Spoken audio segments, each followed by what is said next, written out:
அன்பான சோதரர்களே, divine Shalom ஊழியங்கள் மூலம் உங்களுக்கு தேவை ஆசீர்வாதத்தையும் வாழ்த்துதலையும் நாங்கள் தெரிவிக்கின்றோம். ஒரு விசை ஜெபம் செய்வோம். கர்த்தாவே, அடியனுடைய வாயின் வார்த்தைகளும் எங்கள் அனைவருடைய இதயத்தின் சிந்தனைகளும் தியானங்களும் உம்முடைய சமூகத்துக்கு ஏற்றனவாய் இருக்கட்டும். உம்முடைய ராஜ்யத்துக்கு ஏற்றவர்களாய் நாங்கள் ஜீவிக்க உம்முடைய ஜீவ வார்த்தைகளை எங்கள் உள்ளத்தில் பதித்தள்ளும். இயேசுவின் நாமத்தில் ஜெபிக்கிறோம் பரம தந்தையே, ஆமேன். அன்பானவர்களை, வேத பாடமாக லூக்கா எழுதிய சுவிசேஷம் 23ஆம் அதிகாரம் 42, 43 வசனங்களை வாசிக்க கேட்போம்.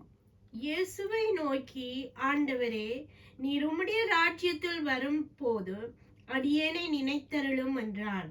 இயேசு அவனை நோக்கி, இன்றைக்கு நீ என்னோடு கூட பரதீசில் இருப்பாய் என்று மெய்யாகவே உனக்கு சொல்லுகிறேன் என்றார். ஆம் அன்பானவர்களே, நாங்கள் சென்ற வாரத்தின் தொடர்ச்சி இதை. அங்கு வெளிப்படுத்தல் நிருபத்தில் கூறப்படுகின்றது. ஆண்டவர் கூறுகின்றார், ஜெயம் கொள்கின்றவன் பரதீசை சுதந்திரிப்பான், அங்கே இருக்கும் ஜீவ விருட்சத்தின் கனியை புசிப்பான். இந்த வாக்குத்தத்தம் ஒரு ஆசீர்வாதமான வாக்குத்தத்தம், வார்த்தைகளினால் விவரிக்க முடியாத ஒரு வாக்குத்தத்தம், ஆசீர்வாதங்கள். அன்று ஆதாம் எதை இழந்தானோ அதை நீங்களும் நானும் பெற்றுக்கொள்ள முடியும் என்னும் பொழுது அது எத்தனை எத்தனை ஆசீர்வாதத்தை நமக்கு தருகின்றது என்பதை நாங்கள் அறிந்திருக்கின்றோம். அன்பானவர்களே, இங்கு பார்க்கின்றோம், அவன் கேட்கின்றான், இந்த கள்வன், பழைய கள்வன் என்று கூறுவோம், ஆண்டவரே, உம்முடைய ராஜ்யத்தில் வரும் பொழுது அடியேனை நினைத்தருளும். அதற்கு இயேசு என்ன கூறுகின்றார்? இன்றைக்கு நீ என்னுடனே பரதீசில் இருப்பாய், ஜீவ விருட்சத்தின் கனியை நீ புசிக்க முடியும் என்பதை கூறுகின்றார். இந்த கள்வனின் குணாதிசயம் என்ன என்று பார்க்கும் பொழுது, முதலாவது, அவன் தேவனுக்கு பயப்படுகின்றான். அவன் தேவனுக்கு பயந்து அவன் கேட்கின்றான், நாங்கள் நியாயப்படி தண்டிக்கப்படுகின்றோம், ஆனால் இவரோ நியாயமில்லாமல் அவர் தண்டிக்கப்படுகின்றார் என்று அவன் கூறுகின்றான். தனது குற்றத்தை அவன் உணர்கின்றான். தேவனை, இயேசுவை தேவன் என்பதை அவன் அறிந்து கொள்கின்றான். நீ இந்த ஆக்கினைக்குட்பட்டிருந்தும் தேவனுக்கு பயப்படவில்லையா என்று தெளிவாக இங்கு அவன் கேட்கின்றான். இதை பார்க்கின்றோம். நீ இந்த ஆக்கினைக்குட்பட்டவனா இருந்தும் தேவனுக்கு பயப்படுவது இல்லையா என்பதை 40ஆம் வசனத்தில் கூறுகின்றார். தேவ பயம் முதலில் அவனுக்குள் வந்தது. அன்பானவர்களே, முதலில் பிசாசானவன் எங்களுக்கு தேவ பயத்தை எம்மை விட்டு எடுத்து போடுகின்றான். ஒரு தவறு செய்யும் பொழுது ஆரம்பத்தில் குற்ற உணர்வுகள், குற்ற மனச்சாட்சிகள் எம்மை வாதிக்கும். ஆனால் நாளடைவில் அங்கு பிசாசு, உலகம், இது தவறில்லை, பரவாயில்லை என்று எம்மை சமாதானம் என்ற பேரில் எம்மை அந்த குற்ற உணர்விலிருந்து எடுத்து விடுகின்றார்கள். அந்த மனச்சாட்சி, குற்ற உணர்வு இல்லாமல் போகின்றது. தேவ பயம் இல்லை. இங்கு கூறப்படுகின்றது, பாவங்களில் பிரதானமான பாவம் எது? ஜெபம் செய்யாமல் இருப்பது. ஏனெனில் நாங்கள் ஜெபம் செய்யும் பொழுதுதான் பரிசுத்த ஆவியானவர் நமக்குள் வந்து எம் குற்றங்களை உணர்த்துவார். எம் குடும்பத்துடன் நாங்கள் மீண்டும் ஐக்கியம் கொள்ள முடியும். முறிந்த உறவுகளை நாங்கள் சீர் செய்ய முடியும். ஆம், ஜெபம் செய்யும் பொழுதுதான் நாங்கள் மீண்டும் ஆண்டவருக்குள் ஒப்புரவாகின்றோம். இந்த ஜெபத்தை யார் யார் விடுகின்றார்களோ அதே நிலைமை. இந்த கள்வனும் அவன் தேவனை விட்டு உலகத்துக்குள் சென்றான், உலக காரியங்களுக்குள் சென்றான். ஆனால் இப்பொழுது பார்க்கின்றான், இயேசுவை பார்க்கின்றான். 2 மணி நேரம் பார்க்கின்றான். நாங்கள் 2000 வருடம் பார்த்து கொண்டிருக்கின்றோம். உமக்குள் என்ன உணர்வு வருகின்றது என்பானவர்களே? அவன் தேவ பயத்தை முதலில் எடுத்துக்கொள்கின்றான். இன்று தேவ பயம் எமக்கு இருக்கின்றதா? தேவ பயம் என்று கூறும் பொழுது பயந்து நடங்குவதல்ல, அவர் கூறிய வார்த்தைகளை மதித்து அதன்படி நாங்கள் செயல்படுவது தேவ பயத்தை எடுத்து கூறுவதை விளக்கி கூறுகின்றதாக இருக்கின்றது. அதை நான் சென்ற வாரத்தில் உங்களிடத்தில் பகிர்ந்து கொண்டேன். அதற்கு முன்ன வாரத்திலும் தேவ பயம் என்பதை குறித்து உங்களிடத்தில் பகிர்ந்து கொண்டிருக்கின்றேன். ஒரு பயங்கர ஒரு டைனோசரை பார்த்து பயந்து நடங்குவதை போன்றது அல்ல. அன்பின் நிமித்தம் எனக்காய் இரத்தம் சிந்தினார். அந்த அன்பு, அந்த பயம், அது ரெவரன்ஸ், அதாவது கணம், இதைத்தான் இங்கு தெளிவாக இந்த கள்வன் அதை எடுத்துக்கொள்கின்றான். மேலும் அவன் கூறுகின்றான், அடுத்தது, நாங்கள் நியாயப்படி தண்டிக்கப்படுகின்றோம். நாமோ நியாயப்படி தண்டிக்கப்படுகிறோம். நாம் நடப்பித்தவைகளுக்கு தக்க பலனை அடைகின்றோம். இவரோ தகாததொன்றையும் நடப்பிக்கவில்லையே என்று அவனை கடிந்து கொண்டார். நாமோ நியாயப்படி தண்டிக்கப்படுகின்றோம், இவரோ தகாததொன்றும் நடப்பிக்கவில்லையே. தன் குற்றங்களை உணர்கின்றான். இயேசுவை தேவனாக அவன் காண்கின்றான். அன்பர்களே, இந்த சம்பாஷணை வேதத்தில் ஆதியாகமம் முதல் வெளிப்படுத்தல் வரையும் இருக்கும் அத்தனை சத்தியங்களையும் ஒன்று திரட்டின இரத்தின சுருக்கம் என்பதை நான் கூறக்கூடியதாக இருக்கின்றது.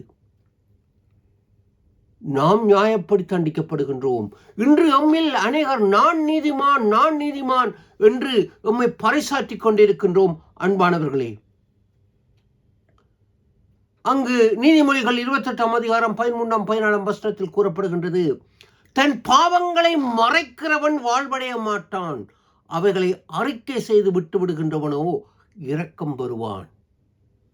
இன்று நம்மில் அநேகர் சுயநீதியை, நான் பரிசுத்தவான், நான் பெரிய பரம்பரை கிறிஸ்தவன் என்று எம் சுயநீதியை மட்டம் தட்டி பறைசாற்றிக் கொண்டிருக்கின்றோமே. ஆனால் எம்மை நாம் ஆராய்கின்றோமா? மன்னிக்கவும், எங்கள் பாவங்களை நாங்கள் அறிக்கையிடுகின்றோமா? அன்பானவர்களை சற்று சிந்திக்க நாங்கள் அணைக்கப்படுகின்றோம். அடுத்ததாக அவன் பார்க்கின்றான் முக்கியமான கருப்பொருள். எனது இடத்தில் இயேசு இவர் மரிக்கிறார், எனது பாவங்களுக்காக அவர் தண்டிக்கப்படுகின்றார், இவர் நியாயப்படி இவர் தகாததொன்றும் நடப்பிக்கவில்லையே. ஆம், அடிக்கப்பட்ட அந்த தேவ ஆட்டுக்குட்டி எனக்காக, அதை அந்த கள்வன் தெளிவாக பார்க்கின்றான். இன்று நாங்கள் கிறிஸ்தவர்கள் என்று அழைத்துக் கொண்டிருக்கின்றோம். ரகசியமான எத்தனை பாவங்களை செய்கின்றோம். எனது இடத்தில் இயேசு அடிக்கப்பட்டார் என்று நாங்கள் நம்புகின்றோமா? தனிப்பட்ட முறையில் இயேசு சிலுவையில் அறையப்பட்டார் எனக்காக என்று ஏற்றுக்கொள்ளும் பொழுதுதான் நமக்கு ரட்சிப்பு வருகின்றது. அவர் எல்லாருக்குமாக அடிக்கப்பட்டார் என்று ஏற்றுக்கொள்ளும் பொழுது அல்ல, எனக்காக என்று தனிப்பட்ட முறையில் நாங்கள் ஏற்றுக்கொள்ளும் பொழுதுதான் அந்த சிலுவையின் இரட்சிப்பு எனக்கு தனிப்பட்ட முறையில் பிரத்யட்சமாக வருகின்றது. அன்பானவர்களே, இவன் அதை பார்க்கின்றான். இன்று நாங்கள் அந்த உணர்வில் இருக்கின்றோமா? ஆலயத்திற்கு செல்கின்றோம், எல்லாருடனும் சேர்ந்து ஆராதனை ஒழுங்குகளை கூறுகின்றோம். உதட்டளவில் உள்ளத்தில் அவரை நேசிக்கின்றோமா?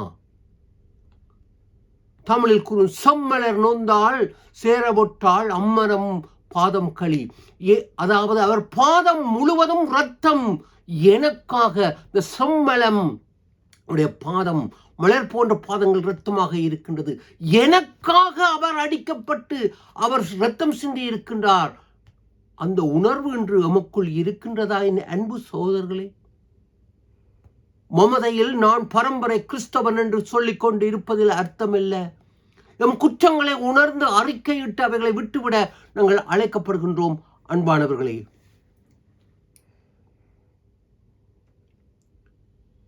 இங்கே நாங்கள் பார்க்கின்றோம், இந்த கள்வன் கூறுகின்றான், ஆண்டவரை உம்முடைய ராஜ்யத்தில் வரும் பொழுது என்னை நினைத்தருளும். இத்தனை ரகசியம், துல்லியமான தேவ ராஜ்யம். இயேசு பரமண்டல ஜெபத்தை கூறும் பொழுது உம்முடைய ராஜ்யம் வருவதாக, 1 கொரிந்தியர் 15 அங்கு தெளிவாக பவுலப்போஸ்தலன் விளக்கி கூறுகின்றார், நாங்கள் இம்மைக்காக இந்த உலகத்தில் இயேசுவை விசுவாசித்தால் எல்லாரிலும் பரிதபிக்கப்படுகின்றோம். இன்று நான் செழிப்பாக இருக்க வேண்டும், நான் நன்றாக இருக்க வேண்டும், ஆண்டவரே என்னை விடுதலை பண்ணும், சிலுவையில் இறக்கி உருமக்கு ஊழியம் செய்கின்றேன். அவன் இந்த உலகத்தை அவன் பார்க்கவில்லை, அவன் தேவர் ராஜ்யத்தை பார்க்கின்றான். இன்று நீங்களும் நானும் தேவர் ராஜ்யத்துக்கு ஏற்றவர்களாய் புத்தியுள்ள கன்னிகைகளாக இருக்கின்றோமா? சிலுவையின் சம்பாஷணை ஒரு அள்ளப்பெரிய பரலோக ரகசியம் என்பதை உங்களுக்கு நான் கூறுகின்றேன். அன்பானவர்களே, அன்று ஆதாமாவாள் தவறு செய்த பொழுது ஆண்டவர் வருகின்றார். ஆதாமே எங்கிருக்கின்றாய் என்று கேட்ட பொழுது, நீர் தந்த ஸ்திரீ இந்த கனியை தந்தாள். அதாவது ஆண்டவருக்கே மனோதத்துவ ரீதியில் ஆண்டவருக்கே சவால் விடுகின்றான். ஆண்டவரே, நீர் இந்த பெண்ணை தந்தீர், அதனால் தான் தவறு செய்தேன். அன்று ஆதாம், ஆண்டவரே தவறு செய்து விட்டேன், என்னை மன்னியும் என்று ஒரு வார்த்தை கேட்டிருந்தால் ஆண்டவர் மன்னித்திருப்பார். அவன் ஆண்டவருடன் வாக்குவாதம் செய்கின்றான். அன்று தவறை ஒத்துக்கொள்ளவில்லை, ஆனால் இந்த கள்வன் தவறை ஒத்துக்கொள்ளுகின்றான். எத்தனை ஆதாம் ஏவாளுக்கு எதிர்மாறாக அவன் தன் ஆத்மாவை ரட்சித்துக் கொள்கின்றான். அன்பானவர்களே, இந்த ரகசியம் பெரியது. இதை சுருக்கமாக நேரம் காரணமாக இத்துடன் முடித்துக் கொள்கின்றேன். தன் குற்றங்களை உணர்கின்றான், தேவனுக்கு பயப்படுகின்றான், தன் பாவங்களை அறிக்கையிடுகின்றான். இன்று நாம் எம்மை ஆண்டவருக்குள் ஒப்புக் கொடுப்போமா? மமதையில் நான் கிறிஸ்தவன், பரம்பரை கிறிஸ்தவன் என்று ஆலயத்தில் நான் டீக்கனாக இருக்கின்றேன், ஆலயத்தில் பெரிய பதவி வகிக்கின்றேன், எல்லாம் மாயை. உங்கள் ஆத்துமா ஆண்டவருடன் ஒப்புரவாகி இருக்கின்றதா? சிந்திக்க அழைக்கப்படுகின்றோம்.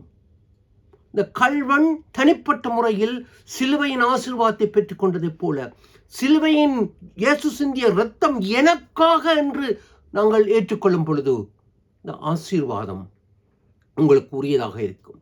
சிந்திப்போம், செயல்படுவோம். தேவன் உங்களை ஆசீர்வதிப்பார். பிதா, குமாரன், பரிசுத்த ஆவியின் நாமத்தில் ஆமென்.